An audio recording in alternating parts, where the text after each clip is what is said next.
Olá, seja muito bem-vindo ao canal Curso de Gramática Normativa da Língua Portuguesa. Este canal tem por objetivo fornecer aos seus usuários o conhecimento da gramática normativa padrão da língua portuguesa pela versão produzida por uma doutora em Filologia e Língua Portuguesa da Universidade de São Paulo, a professora Amine Boainain Hawi, que é a autora da Gramática da Língua Portuguesa Padrão, um livro disponível para ser comprado no site da EDUSP, é a editora da Universidade de São Paulo. Nesse primeiro vídeo, nós iremos tratar da questão da gramática, iremos fazer uma breve perspectiva histórica e trabalharemos um pouco a questão das suas diferentes versões atuais no que se refere ao conceito de gramática. A gramática é uma disciplina multimilenar.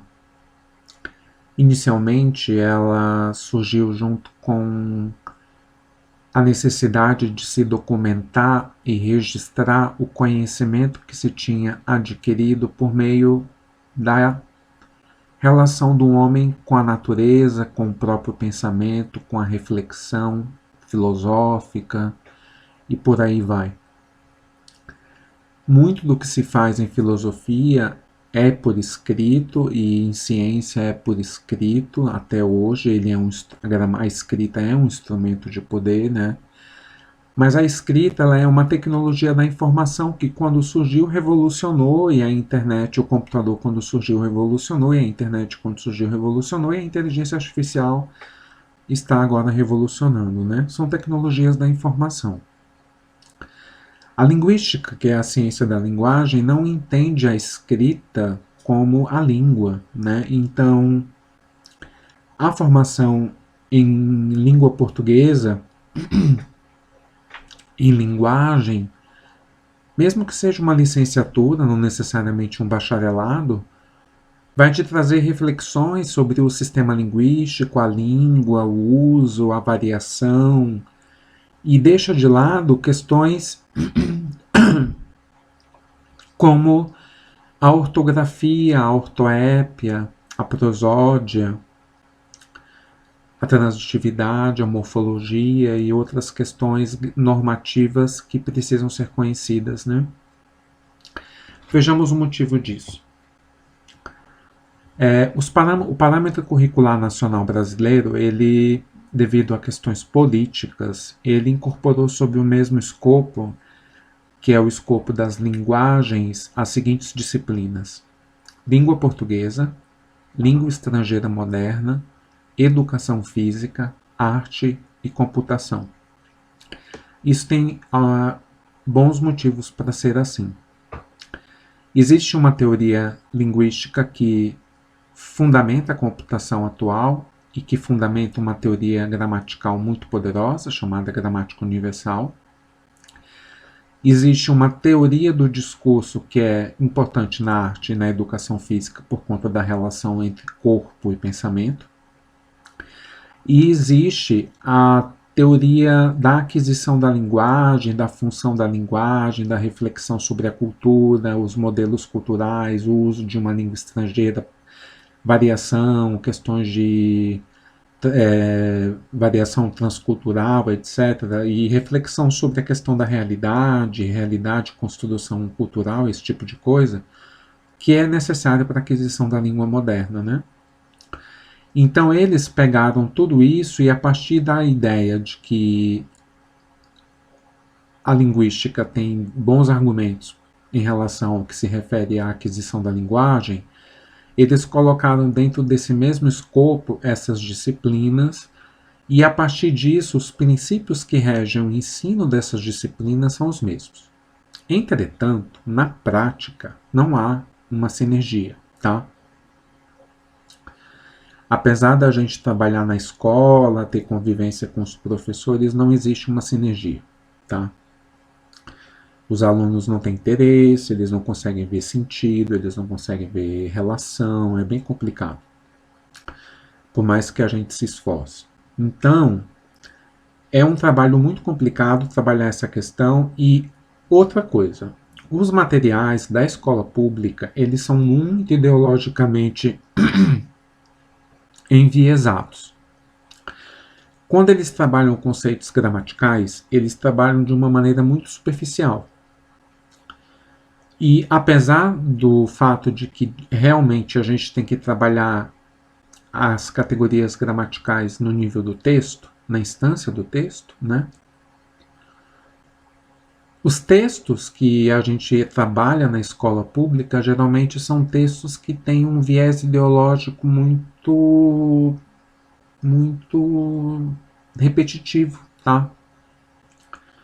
Sempre com uma mesma perspectiva, né? Então, o público-alvo que eles têm em mente ao produzir aquele material é um público-alvo oprimido, que não tem uma experiência de riqueza cultural, que não lê, que é sofrido, que não se alimenta, que não, enfim, é uma coisa pobre. Então, nesse contexto é bem complicado de trabalhar alguma coisa gramatical, porque o próprio texto que você trabalha não tem muito espaço, sabe? É complicado.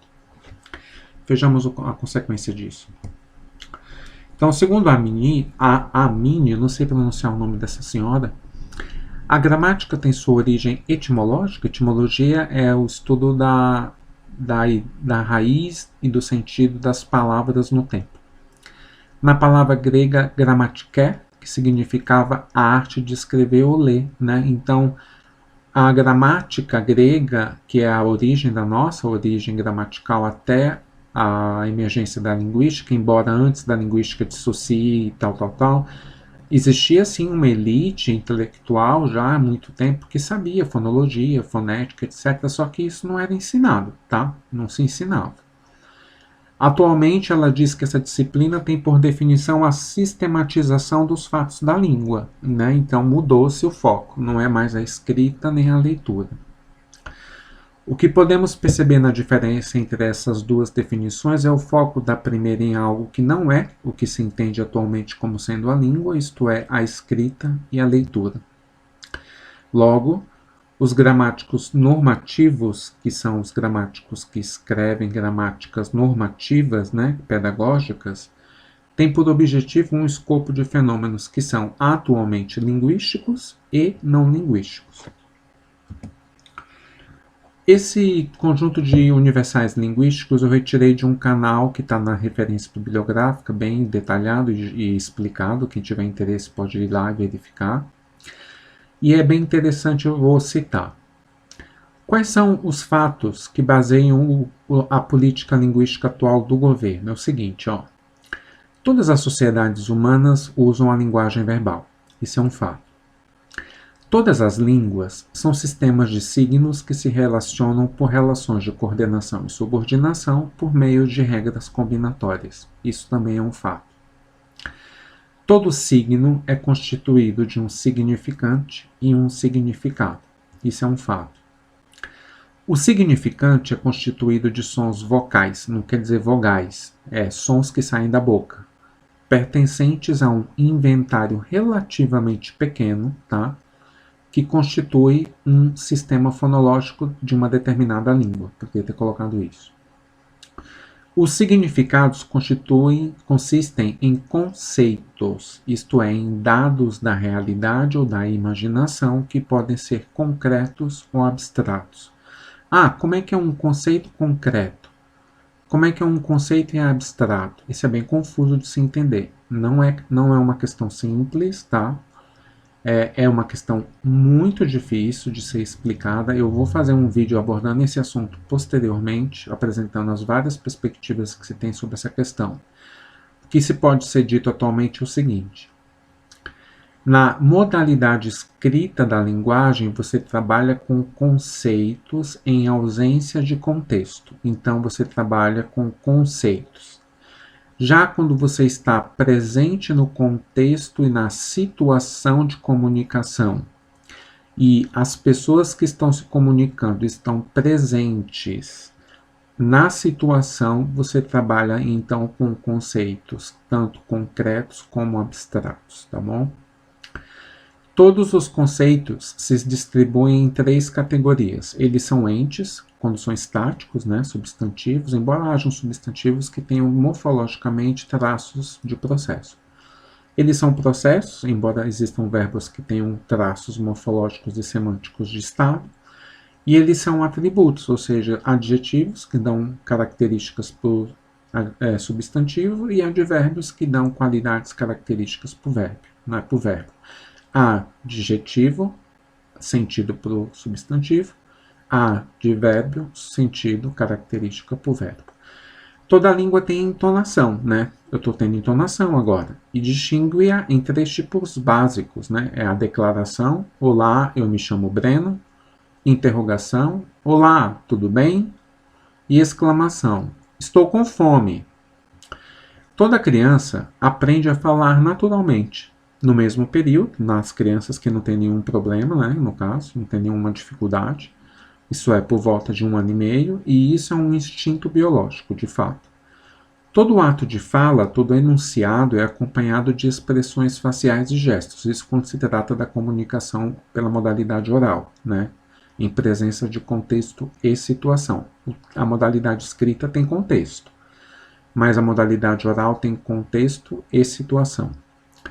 As expressões faciais são as mesmas em todas as culturas porque são baseadas em emoções, né? Então, de fato, as emoções elas movem a expressão facial da mesma forma e isso é transcultural.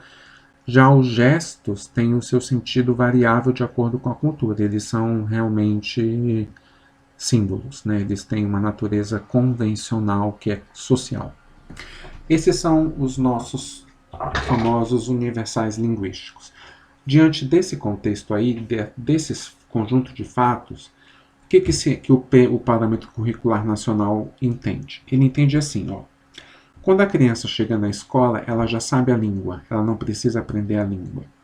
O que a escola deve ensinar são as formas relativamente estáveis de se comunicar pela modalidade escrita e oral dentro de uma determinada comunidade, de um seio social. Essa é a função da escola. Então, a escola tem que ensinar a criança a usar a linguagem pelos 2 modos básicos dela, a escrita e a oralidade. Mas o sistema a criança já conhece. Entretanto, a gente que dá aula na escola percebe que as crianças não têm, os adolescentes, os jovens, eles não têm raciocínio lógico formal desenvolvido por conta de uma série de dificuldades que eu não sei explicar quais são exatamente, assim.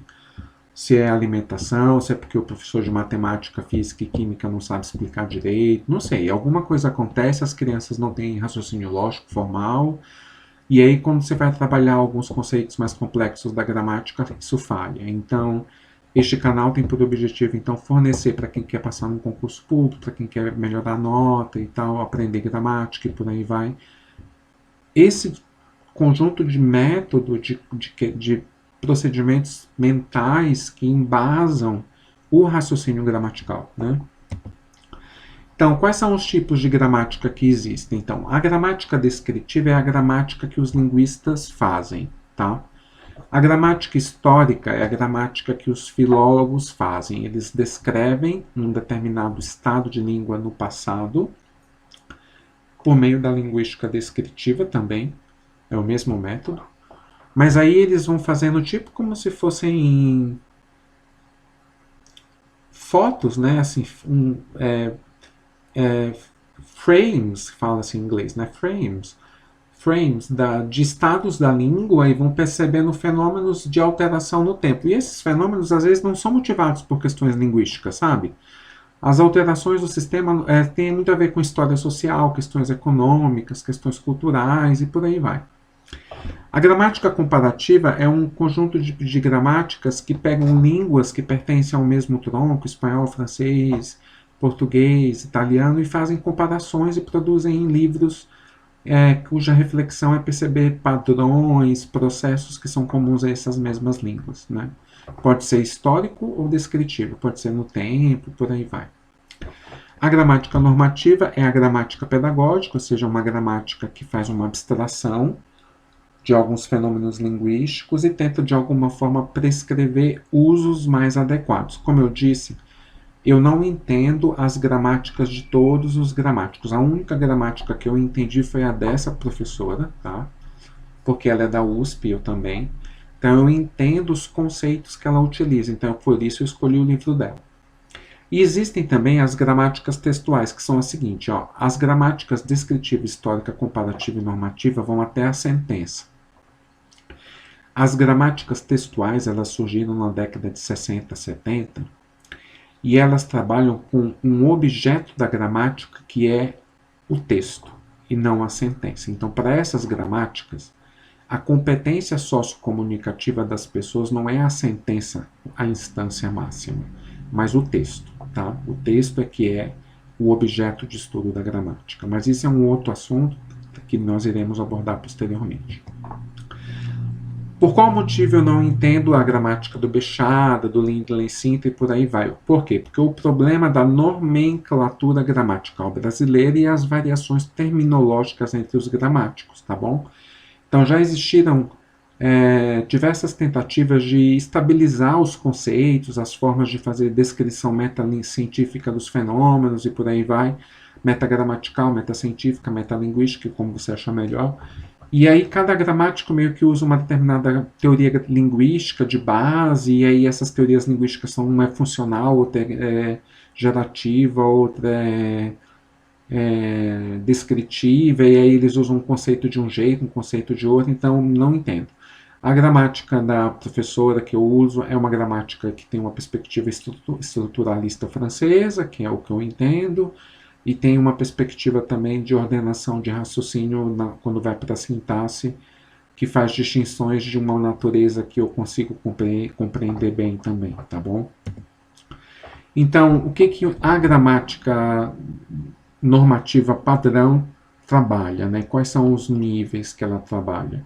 Bem, uma gramática normativa padrão, ela vai ter, no primeiro nível, o nível fonético. Dentro desse nível fonético, você vai estudar os fonemas, isto é, a produção dos sons, o aparelho fonador, tá? A boca, os lábios,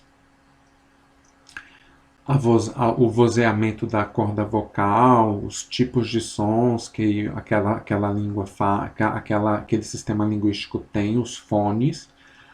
Depois você vai ver os fonemas, ou seja, quais são, dentro daqueles fones, os sons que distinguem significado e quais são os alufones. O que é um alufone? Por exemplo, nós no português a gente tem um único R. O português tem um fonema R, mas a gente tem vários alufones. Então a gente tem carta, carta, carta, e a gente tem o R tap, que é o R do inglês butter, que é fraco. Só que isso é a forma de pronunciar, são os fonemas, mas na descrição fonológica, que é uma coisa que nos sistemas ortográficos do espanhol, de outras línguas, é mais próximo à pronúncia da representação ortográfica, né? Você tem uma correlação. No português não existe muito isso. Então, por exemplo, você tem no português vários R's, mas você tem várias representações ortográficas do R, R, RR, S, SS, C cedilha, e aí a pessoa fica confusa, não sabe como escrever, porque no fato linguístico, que é a língua falada, ela tem uma percepção, ela ouve vários sons. Na escrita, ela vê diferentes grafemas, chama grafema, né? A letra, é um termo técnico, é grafema. RR, por aí vai, e ela não sabe como usar, e por aí gera um conflito. Uma vez dando aula numa escola que eu estudei, num período entre o mestrado e a graduação, uma professora de alfabetização perguntou como os alunos sabem a diferença entre faca e vaca. Falei, coloca a mão no seu pescoço e fala, sem apertar muito. Só segura, fala faca, depois fala vaca, fala pata, depois fala bata. Quando você falar faca, o pescoço não vai crescer. Quando falar vaca, ele vai crescer. Quando falar pata, ele não vai crescer. Quando falar bata, ele vai crescer. Os que não crescem são surdos, os que crescem são sonoros, e o cérebro percebe essa alteração, e esse traço acústico distingue o significado, por isso é um fonema, tá bom? A ortoépia é uma das coisas que quase não se ensina mais, eu não me lembro de ter tido uma aula disso, praticamente. E a ortoépia é assim, por exemplo, é a correta pronúncia, né? Então você vai ter o X, você vai ter táxi, o X vai ter dois sons, táxi. Você vai ter extinguir, o X tem som de S. E você vai ter afrouxar, o X tem som de sh, palatal. Então, a ortoépia é a correta pronúncia das letras. Então, o que acontece? Na hora de alfabetizar uma criança, o professor da alfabetização tem que fazer uma espécie de movimento em que ele pega a letra e o som e faz uma coisa para e passo. E o mesmo som, a mesma letra. Por que algumas crianças não se alfabetizam? Porque algumas crianças têm uma experiência linguística diferenciada com aquela letra e aquele som e ela não consegue ver relação, tá bom?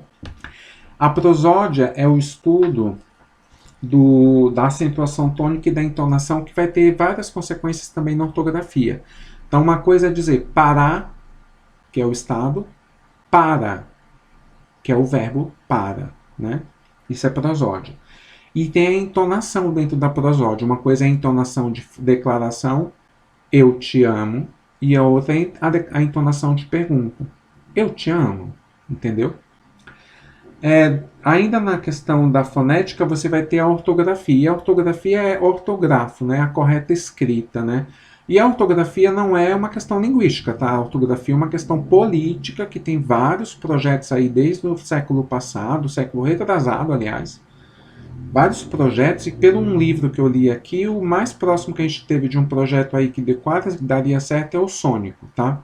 Que seria uma aproximação entre a descrição fonológica dos linguistas, que é a técnica que a gente usa para descrever, quando a gente vai entrar em contato com uma língua nova, a gente descreve fonologicamente. A gente usa uma metalinguagem diacrítica, que é uma metalinguagem comum a todos os linguistas, né, o IPA.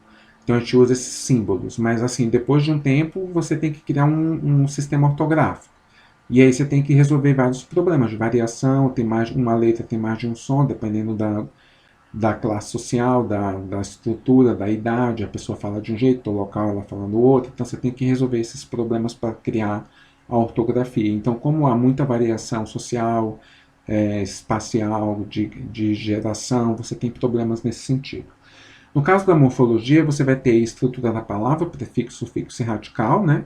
Você vai ter a formação por derivação, composição, sufixação e por aí vai. A classificação, que são quais são as classes de palavras, né? Artigo, substantivo, adjetivo, pronome, numeral, preposição, verbo, conjunção, advérbio, palavra denotativa e interjeição. Essas são as categorias que a professora utiliza, mas existem outras categorias dependendo da gramática que você escolher. Eu vou utilizar essas, tá?